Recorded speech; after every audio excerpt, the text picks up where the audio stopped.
ઔદ્યોગિક તાલીમ સંસ્થા મહુવા ખાતે હનુમંત હોસ્પિટલ મહુવા દ્વારા સીપીઆર ટ્રેનિંગ તથા ફાયર સેફ્ટી ટ્રેનિંગનું આયોજન કરવામાં આવ્યું હતું, જેનો 400થી પણ વધારે વિદ્યાર્થીઓએ લાભ લીધો હતો. આજ રોજ તારીખ 13/11/2024 રોજ આઈટીઆઈ મહુવા ખાતે હનુમંત હોસ્પિટલ દ્વારા સીપીઆર ટ્રેનિંગ અને ફાયર સેફ્ટી ટ્રેનિંગ યોજવામાં આવેલ હતી. ઔદ્યોગિક તાલીમ સંસ્થા મહુવા ખાતે 400 વિદ્યાર્થીઓને સીપીઆર ટ્રેનિંગ આપવામાં આવેલ. આ ટ્રેનિંગ હનુમંત હોસ્પિટલના નિષ્ણાત ડોક્ટરશ્રીઓ દ્વારા તથા સ્ટાફ દ્વારા આપવામાં આવેલ. જાહેર સ્થળો પર હાર્ટ એટેક આવી જવાની ઘટનાઓ સામે આવી રહી છે, ત્યારે આ પ્રકારનું આરોગ્યલક્ષી શિક્ષણ ખૂબ જ જરૂરી સાબિત થતું હોય છે. સીપીઆર પદ્ધતિથી વ્યક્તિના હૃદયને પુનઃ સંચાલિત કરી શકવાની શક્યતાઓ વધુ રહેતી હોય છે. આ ટ્રેનિંગમાં વિદ્યાર્થીઓને પ્રેક્ટિકલ કરાવીને પણ સમજૂતી આપવામાં આવેલ હતી. આ સાથે જ દરેક 400 વિદ્યાર્થીઓને ફાયર સેફ્ટી ટ્રેનિંગ પણ આપવામાં આવેલ હતી. આ ટ્રેનિંગ હનુમંત હોસ્પિટલના નિષ્ણાત સ્ટાફ દ્વારા પ્રેક્ટિસ કરીને સમજાવવામાં આવેલ. અચાનક કોઈ આગની ઘટના બને તો ફાયરની મદદથી કઈ રીતે જોખમથી બચી શકાય અથવા તો તેને કંટ્રોલ કરવા માટે કેવા પ્રકારે પગલાઓ લઈ શકાય, આ વિશે તાલીમ આપવામાં આવેલ હતી.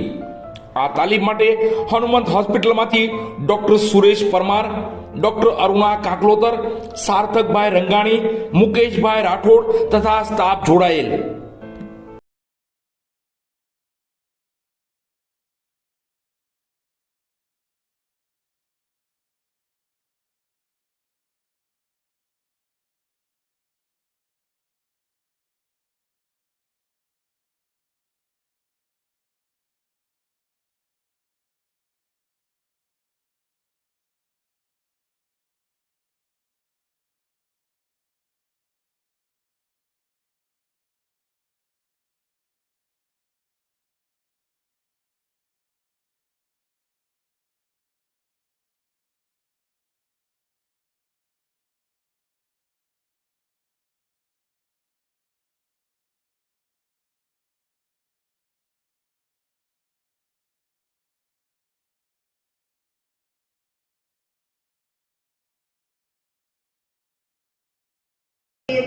ટીપ નથી દબાવવાની.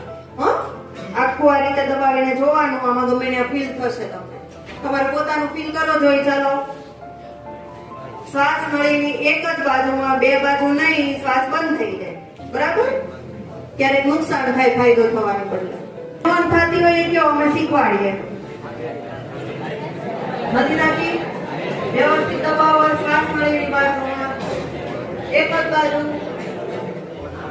ફીલ કરો. થશે ફીલ.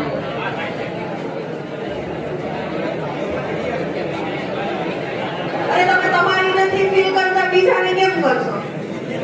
ચાલો. અવાજ બંધ.